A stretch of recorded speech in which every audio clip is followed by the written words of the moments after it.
Berita yang menarik akhir-akhir ini, minggu ini atau bulan ini adalah tentang polemik opini dari Buya Sakur, seorang kiai, seorang ustadz, seorang ulama yang banyak dikritik baik oleh kalangan ulama itu sendiri atau oleh kaum netizen yang terhormat. Siapa sih sebetulnya Buya Sakur itu?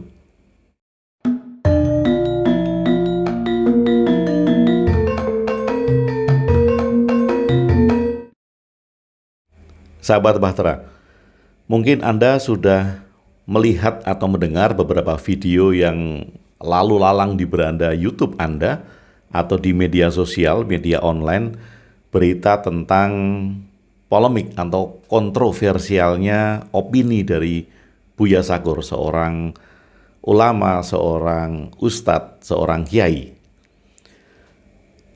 Kritik-kritik yang ditujukan oleh Buya Sakur beragam. Dari yang menuduh Buya Sakur sesat, menuduh Buya Sakur itu Islam liberal, sampai yang menuduh Buya Sakur itu Syiah. Nah, ini menarik karena beberapa polemik yang muncul dari opini Buya Sakur ini dari beberapa macam kalangan. Apa sih yang sebetulnya diungkapkan oleh Buya Sakur itu? Di antaranya Buya Sakur mengatakan bahwa Islam itu belum sempurna. Karena tidak ada yang sempurna di dunia ini. Semua sedang menuju kepada kesempurnaan, itu kata Buya Sakur. Kemudian Buya Sakur juga mengatakan pada zaman Nabi masuk ke Mekah menemukan gambar Yesus dan Bunda Maria. Orang-orang Arab saat itu mau menghapus gambar itu, tapi Yesus melarangnya.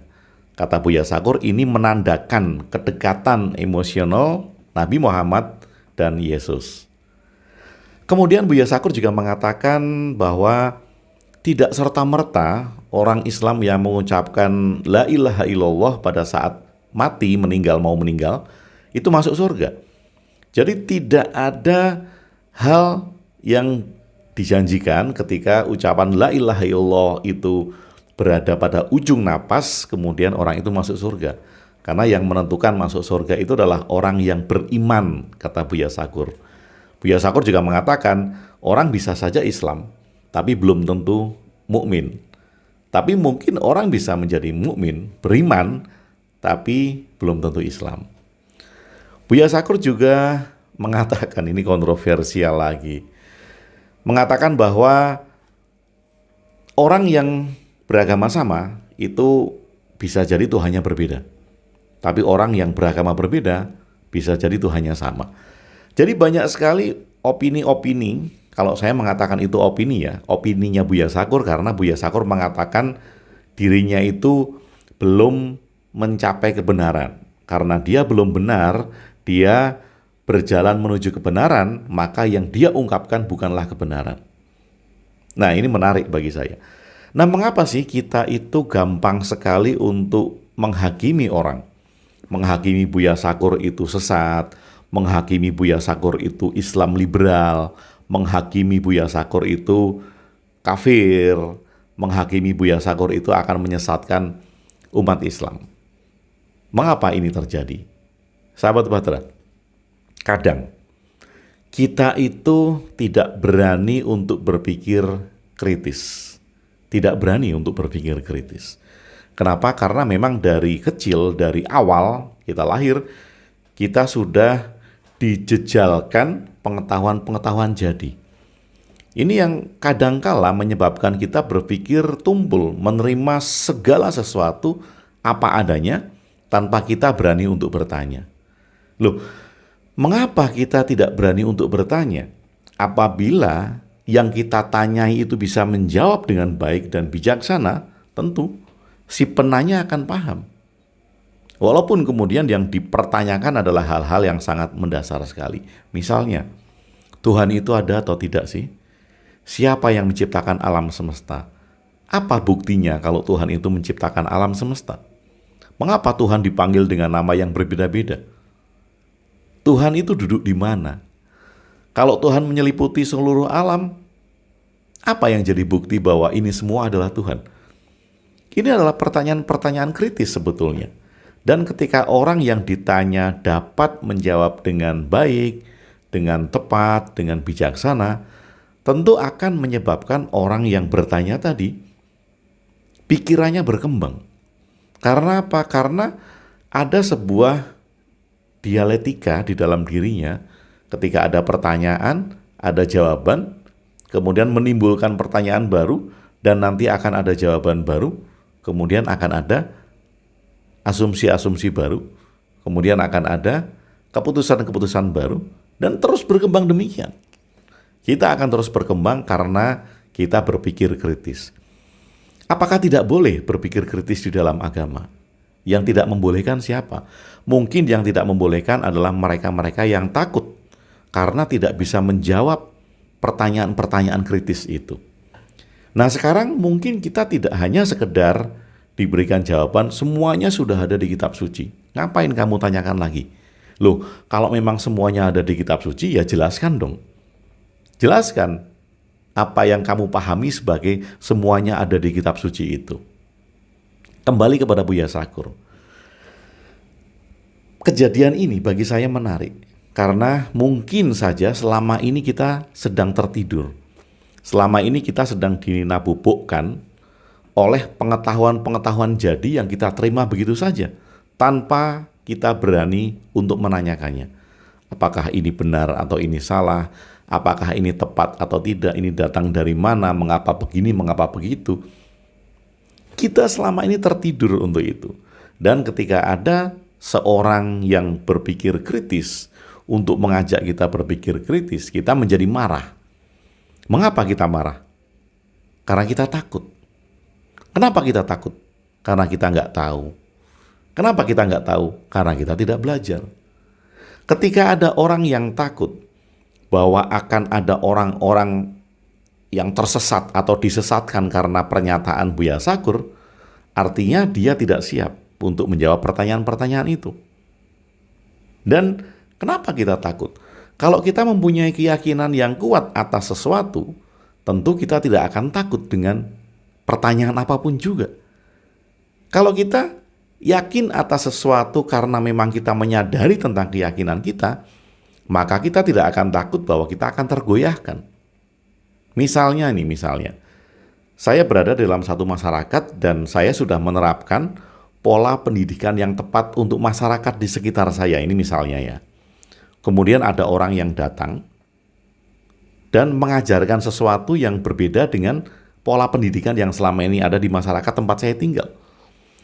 Kalau saya sudah membangun sebuah pola pendidikan yang bagus untuk masyarakat saya, mengapa saya harus takut bahwa masyarakat saya akan tergoda oleh orang baru yang memberikan ajaran-ajaran baru? Kalau saya takut bahwa masyarakat saya akan tergoda oleh orang baru yang datang dengan pemikiran-pemikiran baru, berarti saya harus introspeksi. Berarti selama ini apa yang saya berikan nggak kuat. Berarti selama ini apa yang saya berikan tidak membangun keyakinan. Berarti selama ini apa yang saya berikan bisa dibantah oleh orang lain. Ini ketakutan kita. Ketika kita takut dengan pernyataan Buya Sakur, ketika kita takut dengan opini-opini Buya Sakur, berarti kita tidak punya opini atau tidak bisa menjawab opini tersebut. Kalau orang hanya punya opini, apa salahnya? Apa salahnya Buya Sakur mengungkapkan itu semua? Karena itu diakui sebagai opini dari Buya Sakur, bukan kebenaran dari Buya Sakur. Nah, kita kemudian tiba-tiba marah, kita kemudian tiba-tiba menghakimi karena tidak paham dan menganggap apa yang diucapkan oleh Buya Sakur itu merupakan kebenaran yang tidak bisa dibantah. Kalau Anda punya pendapat lain, kalau kita punya pendapat lain, kalau saya punya pendapat lain, tentu saja sah untuk itu. Dan apa masalahnya? Kalau saya seorang kiai misal, kemudian saya sudah memberikan pengajaran-pengajaran dan pendidikan agama untuk santri-santri saya dengan baik, ini misalnya ya. Kemudian santri saya mendengarkan Buya Sakur. Loh, mengapa saya mesti takut kalau santri saya akan tergoda dengan opini-opini Buya Sakur? Saya takut santri saya tergoda oleh opini Buya Sakur karena sistem pengajaran saya kurang baik. Saya takut santri saya tergoda Karena apa yang saya berikan saya sendiri nggak yakin itu menjadi sebuah dasar dari pemikiran santri-santri atau tidak. Demikian kadang kita takut karena memang kita tidak mempunyai fundamental yang kuat akan apa yang kita berikan. Kalau memang keyakinan Anda kuat, apapun juga opini orang, Anda bisa memandang bahwa itu adalah opini. Dan sah semua orang mempunyai opini tersebut. Nah, mari kita sejenak melihat kembali ke zaman Rasulullah Nabi Muhammad. Kalau cerita ini salah, tolong diluruskan. Tetapi ini merupakan cerita yang sangat menarik ketika zaman Nabi Muhammad ada orang yang mengaku nabi. Orang yang mengaku nabi ini bernama Musailamah. Dia mengaku nabi. Zaman Nabi Muhammad dia mengaku nabi. Apakah kemudian Nabi Muhammad melarangnya untuk dia mengaku nabi? Oh tidak kan? Tidak. Nabi Muhammad membiarkan saja. Kenapa? Karena Nabi Muhammad yakin atas pondasi-pondasi yang diajarkan oleh beliau bahwa tidak akan mengganggu keyakinan orang-orang atas ulah Musailamah. Nah, kemudian ada cerita Musailamah memang dibunuh. Apakah Musailamah itu dibunuh karena dia mengaku nabi? Tidak kan? Musailamah dibunuh karena dia sudah mengganggu aturan, sudah memberontak. Ini poin utamanya. Musailamah mengaku nabi dan Islam pula. Nah ini kacau kan. Kalau mengaku nabi dan bukan Islam mungkin sah-sah saja memberikan ajaran lain. Tetapi karena Musailamah memberontak, sudah mulai meniadakan sholat 5 waktu, sudah mulai mengadakan, kalau tadi meniadakan, ini mengadakan apa? Seks bebas, boleh minum alkohol. Nah ini kan aturan-aturan yang sudah dibangun oleh Nabi Muhammad dan mulai diberontak oleh Musailamah. Ini yang menjadi chaos. Bukan karena Musailamah mengaku nabi, tapi karena Musailamah mulai memberontak. Nah, dibunuhnya Musailamah itu bukan pada zaman Nabi Muhammad, tetapi zaman Abu Bakar. Kenapa Musailamah dibunuh oleh Abu Bakar, oleh zaman Abu Bakar? Karena Musailamah menyatakan perang dengan Abu Bakar. Nah, di dalam peperangan tentu ada yang dibunuh dan ada terbunuh. Musailamah dibunuh pada masa perang di zaman Abu Bakar. Nah, ini kita bisa melihat loh, zaman Nabi saja ada orang yang mengaku nabi, boleh-boleh saja kok. Loh, iya kan? Yang jadi chaos, yang jadi masalah ketika kita sudah memberontak. Ini yang jadi masalah. Ketika kita sudah melawan satu aturan yang berlaku di satu masyarakat itu. Ini yang jadi masalah. Ketika Anda pun sekarang mengaku nabi dan tidak mengaku nabi dari agama tertentu ya. Kalau Anda mengaku nabi dari agama tertentu ini sudah merupakan sebuah pemberontakan. Anda mengaku nabi tapi Anda masih mengikuti Al-Quran. Jadi Anda masih mengaku nabi setelah Nabi Muhammad. Lah ini pemberontakan. Kemudian Anda merenovasi, Anda membuat aturan baru yang aturan-aturannya tidak ada di Islam. Kemudian Anda lakukan, contoh sholat 5 waktu jadi sholat 1 kali gitu. Kemudian sholat gak pakai wudhu, sholat menghadap ke selatan. Ini kan semuanya Anda rubah. Anda memberontak dari peraturan yang sudah ada. Ini yang menyebabkan chaos. Nah kalau ada orang yang mengaku nabi, kemudian ajarannya itu ajaran yang bukan dari agama tertentu, dan yang diberikan adalah kebaikan-kebaikan, ya sah saja, nggak ada yang chaos, nggak ada yang menyebabkan perang. Yang menyebabkan perang pertikaian adalah pemberontakan. Ketika Anda mengaku nabi dan Anda memberontak terhadap aturan, itu yang menyebabkan peperangan. Bahkan nggak usah ngaku nabi, Anda masih mengaku beragama tertentu di Indonesia dan Anda memberontak terhadap pemerintah Indonesia, ini yang menyebabkan chaos juga. Ini pemberontakan dan Anda harus dibasmi ketika Anda mulai melakukan pemberontakan, walaupun Anda awali dari langkah-langkah agama. Kembali kepada Buya Sakur.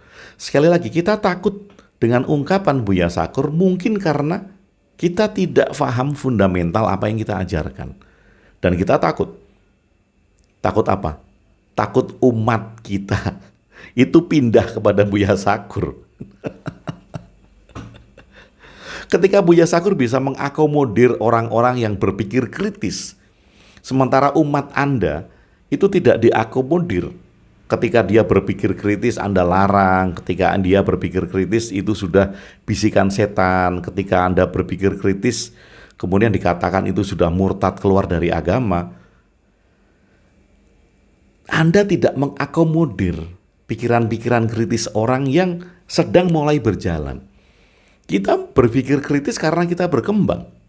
Kalau tidak ada pertanyaan-pertanyaan kritis dalam hidup kita, itu patut diwaspadai.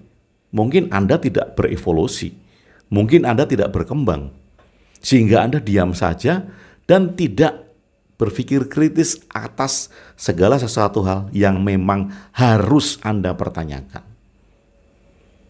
Nah, kalau saya ketika melihat orang berpikir kritis, seharusnya saya senang. Kenapa? Karena itu adalah tanda-tanda manusia berevolusi. Pemikirannya maju, pemikirannya berkembang. Nah, kalau orang-orang yang seperti ini tidak diakomodir, maka tentu saja dia akan mencari orang-orang yang bisa mengakomodir dirinya. Nah, ketika Anda tidak bisa mengakomodir dirinya, Anda kiai, Anda ulama, Anda ustadz yang selalu melarang orang-orang yang datang kepada Anda untuk berpikir kritis, tentu dia akan beralih kepada Buya Sakur. Nah, siapa sebenarnya Buya Sakur ini? Sahabat Bahtera, bagi saya, Buya Sakur itu adalah seseorang. Orang bisa menyebutnya kiai, ustadz, ulama. Tapi bagi saya, Buya Sakur adalah seseorang yang mengajak kita untuk berpikir kritis. Dan ini bukan liberalisme ya. Bukan liberal, bukan Islam liberal. Berpikir kritis ini bukan berarti kemudian menjadi bebas sebebas-bebasnya. Buya Sakur adalah seseorang yang mengajak kita untuk berpikir kritis. Dan itu baik. Bagus sekali untuk evolusi kita. Ketika kita berpikir kritis dan menemukan jawaban atas pikiran-pikiran kritis kita akan berkembang. Dari satu pemikiran kritis, kita akan mencapai titik pemikiran kritis berikutnya. Kemudian kembali setelah berjalan, kita akan menemukan titik pemikiran kritis berikutnya. Demikian seterusnya. Kenapa? Karena kita berkembang menuju kepada kesempurnaan.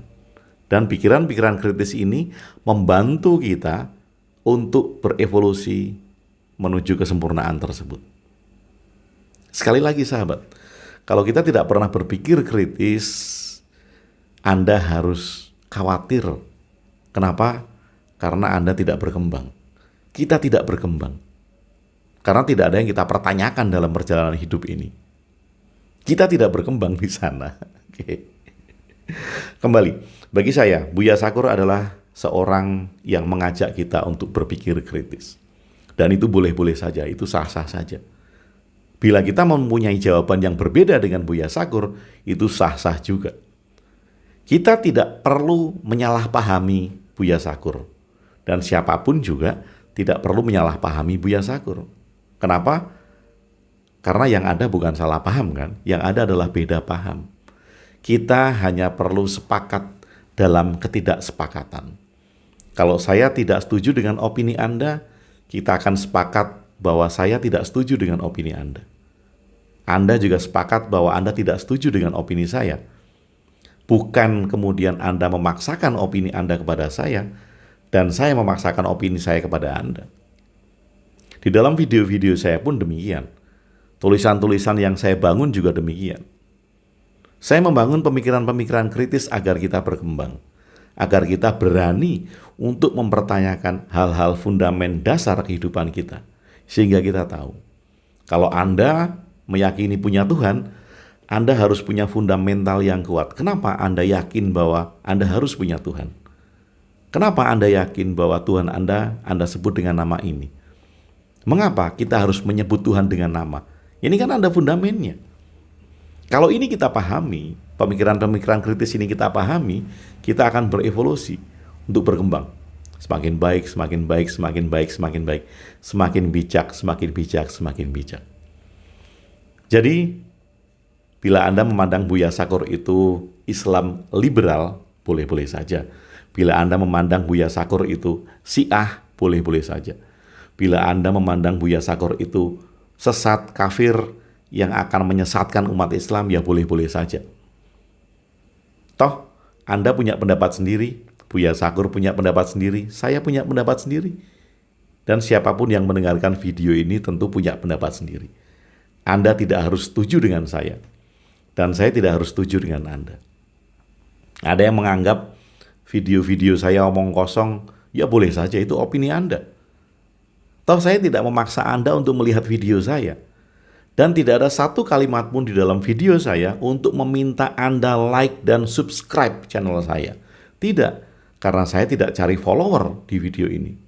Kalau Anda senang, ya lihat. Kalau Anda senang baca buku saya, ya silahkan baca. Kalau nggak senang, tinggal skip. Kalau nggak senang, Anda masih nonton video ini juga, video-video saya Anda tonton padahal Anda nggak senang, dan Anda nyinyir di komen, itu hanya menampakkan kebodohan Anda. Anda bodoh sekali. Kenapa? Kenapa harus nyinyir di komen? Menyembunyikan akun Anda di balik akun yang tidak asli, dengan nama yang nggak asli, nggak ada fotonya, hanya nyinyir di komen, itu hanya menimbulkan menimbulkan kegoblokan sendiri, menimbulkan kebodohan sendiri. Kalau Anda tidak setuju dengan opini saya membuka channel Telegram agar Anda bisa berdiskusi banyak dengan saya. Kalau Anda tidak setuju dengan opini saya mengadakan acara-acara Zoom live sehingga Anda bisa bertatap muka dengan saya.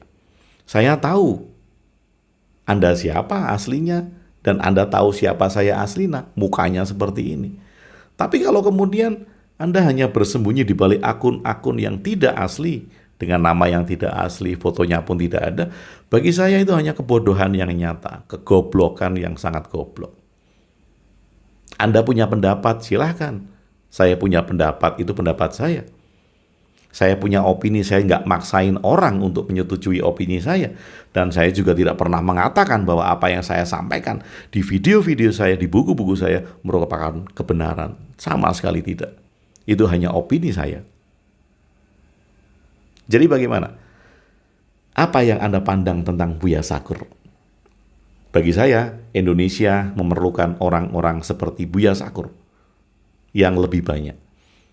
Karena orang-orang seperti Buya Sakur akan bisa menarik pikiran-pikiran kritis sehingga kita berkembang, sehingga kita maju, dan kita bisa berevolusi menuju kehidupan-kehidupan yang lebih baik.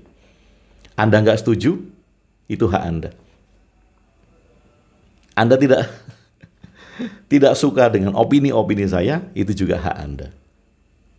Tapi kembali lagi saya menyapa kepada sahabat-sahabat saya.